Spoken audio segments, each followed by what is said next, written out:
I'm taking you directly to that defining moment because this is something you won't soon forget.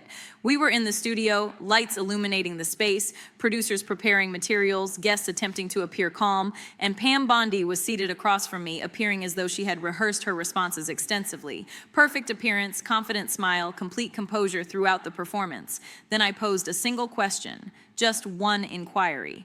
The atmosphere in the room shifted dramatically. I observed her eyes grow rigid before the rest of her expression caught up to what was happening.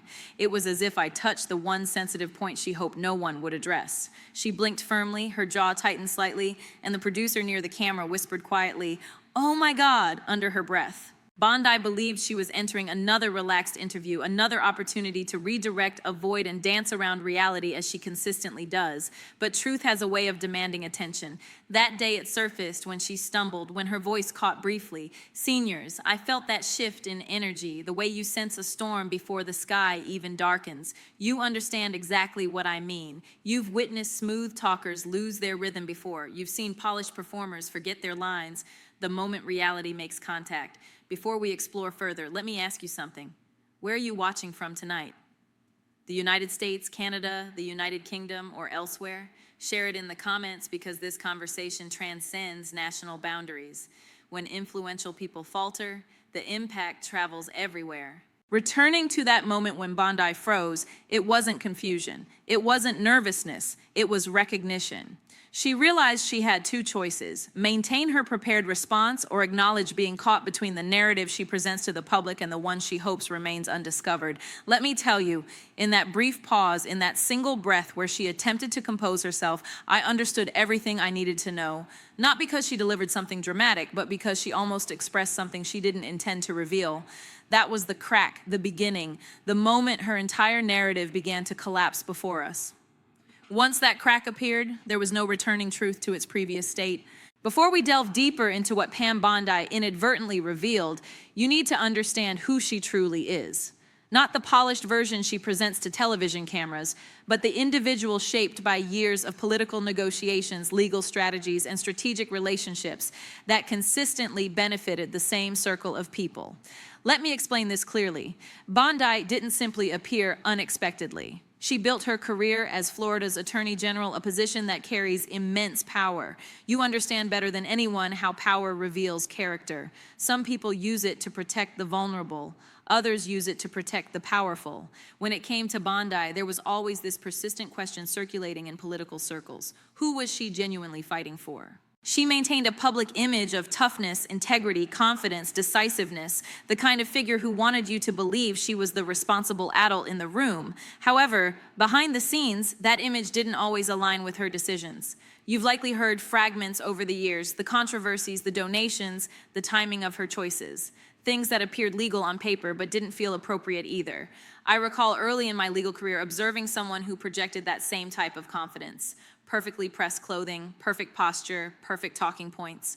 But the more polished they appeared, the more you could sense something wasn't aligning behind the scenes. That's the feeling I experience whenever I hear Bondi speak, like she's displaying a portrait of herself that she wants the world to admire, while the real version stands quietly in the shadows, hoping nobody compares the two. Her loyalty to Donald Trump was unwavering, unquestioning, and unflinching. Bondi didn't just defend him politely, she defended him with maximum energy, as if her reputation was connected to his survival. You understand relationships like that, where someone's actions don't match their words and you wonder what truly binds them together. That's why what occurred on set disturbed her so deeply. When you build a career on the illusion of control, the last thing you expect is for someone to touch the single thread that unravels the entire tapestry. Let's examine what Pam Bondi has been stating publicly, because once you place her statements side by side, the picture stops appearing confident and begins looking calculated.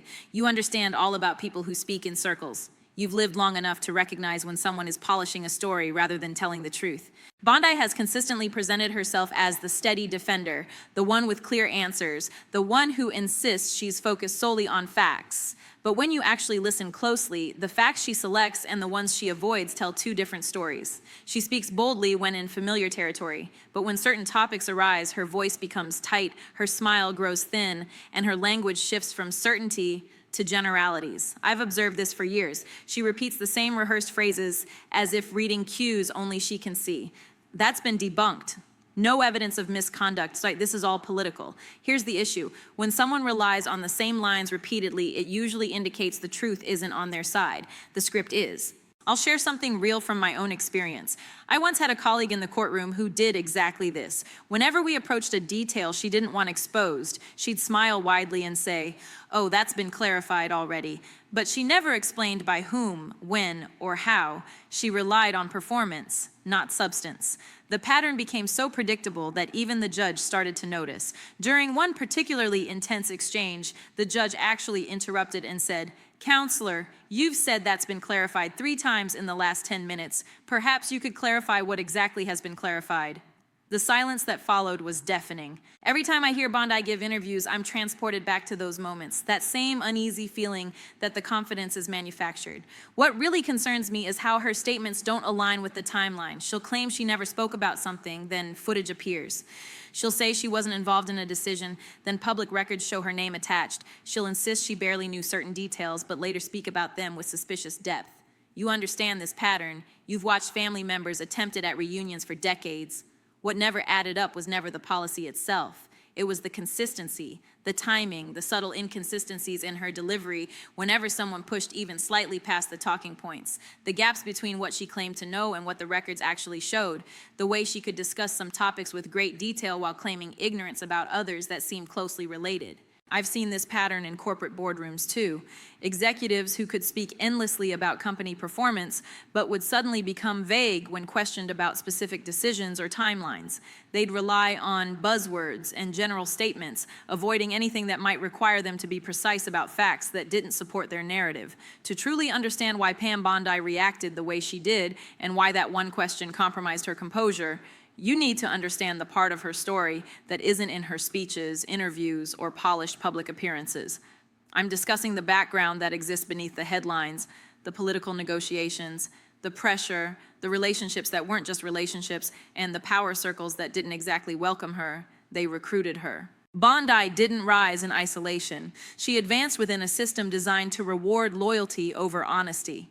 You've observed this pattern before. Towns, churches, workplaces, even families where the person with the most appealing story ended up protecting something problematic behind the scenes. Consider the timeline. While serving as Florida Attorney General, she became involved in controversies that raised concerns far beyond the state. There were donations that arrived at suspiciously convenient times, decisions that triggered questions, and alliances that seemed to appear overnight. None of it was illegal on its surface, but all of it created a shadow that followed her into national politics. Then came her transformation into a full-fledged defender of Donald Trump. It wasn't subtle. It wasn't gradual. It was like flipping a switch. One day she was an attorney general from Florida. The next she was standing on national stages, aggressively defending every move Trump made, even those that divided the country. That kind of sudden loyalty isn't random. It's cultivated, negotiated, and rewarded. I've witnessed this before, not just in politics. When I was growing up, I observed a woman in my neighborhood who always seemed to appear at the right events with the right people saying the right things. Everyone called her dedicated. But my mother told me people who rise that fast usually climb ladders someone else is holding. This pattern shows up in every professional sphere, in law firms and corporations and government agencies. The people who move fastest are often those who understand that loyalty can be more valuable than competence. They learn the art of strategic alignment, of knowing which direction the wind is blowing before it changes, and positioning themselves accordingly. I didn't understand it then, but I understand it perfectly now. Bondi's ladder was held by the very people she spent years defending. The higher she climbed, the more invested she became in keeping their secrets safe. Once you connect your reputation to someone else's power, you don't just protect them, you protect yourself. That's why one unexpected question from me hit her so hard, because her public image wasn't built on truth. It was built on alliances. Alliances don't crack from pressure. They crack from exposure. Let me describe exactly what happened in that studio. The moment Pam Bondi began to unravel, I didn't raise my voice. I didn't accuse her of anything. I didn't even mention the controversies people whisper about privately. All I did was ask her a question that any honest person should be able to answer without flinching. I said, "Pam, if your statements about that decision were accurate, then why does the timeline show something completely different?" That was it. One simple sentence, but it was like I pulled the thread on a tapestry she spent years weaving together. Her smile faltered just for a heartbeat, then returned too quickly, too tightly, as if someone forced it back into place. Her shoulders rose as if she was preparing for impact. You recognize that body language. You recognize when someone's confidence is genuine, and when it's a shield they hope won't crack. She looked at me the way a student looks at a teacher who just asked about homework they pretended to complete, surprised, defensive, almost offended that I dared to notice the inconsistency. She said, "Well, that's been addressed already." But she didn't specify when, by whom, or how. She simply tossed out a phrase she's used so many times it's become a nervous reflex. Then her voice did something she didn't expect. It trembled. Not dramatically, not enough for the back row to hear, but enough that the sound engineer raised his eyebrows at me from behind the glass, enough that a producer shifted her weight like she was preparing to intervene. I've been in courtrooms where witnesses do this. I've seen people change their breathing the moment truth comes too close. Years ago, during a deposition, I watched a man break eye contact the second his own lie cornered him. I recognize that same flicker in Bondi's eyes because fear doesn't appear as shouting, it appears as hesitation. She attempted to recover, straightened her notes, tucked her hair behind her ear, forced a steadier tone, but the damage was already done. That half second of panic told me everything. She wasn't just worried about the question, she was worried about where it led. That's when I knew the real story wasn't in what she said, it was in what she almost said. Here's the part that still plays in my mind like a slow motion replay. The moment Pam Bondi accidentally revealed something she never intended to express. I'm telling you, it wasn't a full confession. It wasn't explosive on its surface. It was a detail so small, so subtle, most people would have missed it if they blinked. But you understand better than anyone how the smallest slip can expose the biggest truth. When I asked her about the timeline, she attempted to pivot. Classic Bondi move. She said, "Well, during that call, we clarified," and then she stopped, just froze. A single syllable hanging in the air, like she wished she could pull it back into her throat. During that call, a call she had publicly claimed she didn't remember, a call she previously described as irrelevant, a call she shrugged off as something she wasn't involved in at all, but now suddenly she's referencing it as if she knew exactly what happened and when. The studio went quiet. Not dramatically, not theatrically, just silent in that nervous electric way people get when they realize someone said the one thing they shouldn't have. She attempted to patch it, stumbling through a half sentence about reviewing notes, quickly switching to broad statements about proper procedures, but the damage was done. She had confirmed knowledge she'd been distancing herself from for years. Her slip wasn't about the call itself. It was about ownership, responsibility, proximity. That's what rattled her. She hadn't just contradicted herself. She'd placed herself inside a moment she'd always insisted she was outside of. I once worked on a case where a woman insisted she knew nothing about a document until she slipped and said, "When I signed it," and then covered her mouth. Same energy, same shock, same reaction. People don't fear lies being exposed. They fear the truth they forgot they revealed. Bondi's eyes went wide just for an instant. Her breathing changed. Her hand tightened on her pen like she needed to anchor herself to something solid. That's how you know the truth didn't slip out by accident. It slipped out because she'd rehearsed the lie so many times that her muscle memory finally betrayed her. That was the moment I realized she wasn't guarding the truth. She was guarding the version of events she hoped nobody would ever question. Once that version cracked open, there was no closing it again. Now let's discuss why that tiny slip from Pam Bondi mattered so much, because some folks might hear it and think, well, it was just a few words, maybe she misspoke. But you understand better. You've lived long enough to understand that the truth doesn't slip out accidentally, only the parts people were trying to hide do. When Bondi referenced that call, the very call she distanced herself from, she didn't just contradict a talking point. She undermined her own credibility. Credibility in politics and law is everything. It is the backbone of a public figure's authority. The minute it cracks, everything else they say starts sounding like performance instead of truth. Think about it this way. When you're in a courtroom, you don't need someone to confess. You just need their story to fracture. You need that one inconsistency that changes how the judge, the jury, or the public sees everything around it. That's exactly what Bondi handed me on that stage. A fracture so clean you could almost hear it. Here's what makes it even bigger. Politically, Bondi isn't just another commentator. She's been a defender, a mouthpiece, a shield for some of the most powerful people in this country. When someone like that slips, it doesn't just reflect on them. It reflects on the entire network they're aligned with. If she wasn't honest about this detail, what else was she smoothing over? What other timelines were adjusted? What other I don't recall moments were a little too convenient? The people around her understand that. I saw the panic in the staffer's eyes off stage. I saw the producer's hand go straight to her headset. They all knew what that moment meant. Bondi had opened a door that her allies have spent years trying to keep shut. When someone carefully guarding a secret suddenly reveals they know more than they claimed, the entire foundation around them starts to shake, not because the secret is new, but because the illusion of control is gone. Bondi's slip wasn't about a call, it was about exposure. Exposure of her role, her awareness, her proximity to decisions she painted herself as detached from. What happened after Pam Bondi slipped on live television didn't just tell me she was rattled. It told me the entire political machine around her felt the shock, because the minute those words left her mouth, the atmosphere in that studio shifted from tense to urgent, almost like everyone suddenly realized they were no longer dealing with a scripted interview.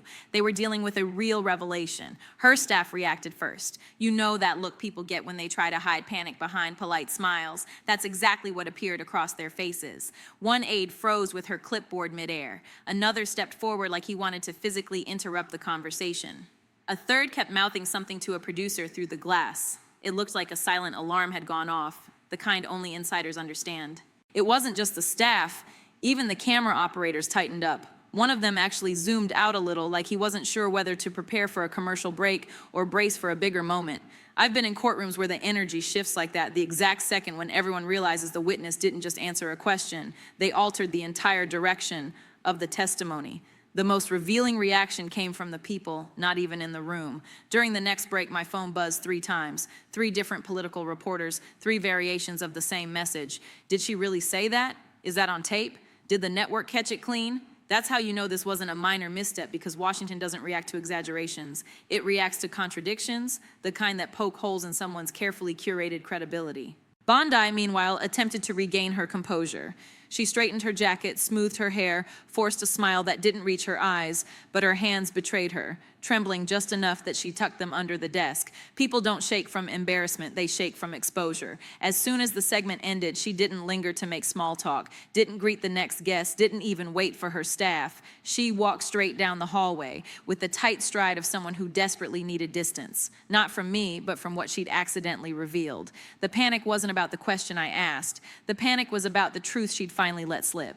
After that moment, after Bondi's slip, the panic, the hallway exit, I found myself replaying the entire exchange, not as a politician, not as a commentator, but as someone who's watched people hide painful truths their whole lives. You understand exactly what I mean, because if anyone knows the patterns of human behavior, it's people who've lived long enough to see pride, fear, secrets, and denial play out repeatedly. What shook me wasn't just what Bondi revealed, it was why she reacted the way she did. I've seen people lie and I've seen people conceal, but what I saw in her eyes wasn't the look of someone caught in a lie. It was the look of someone terrified that the story she built her reputation on was finally cracking under its own weight.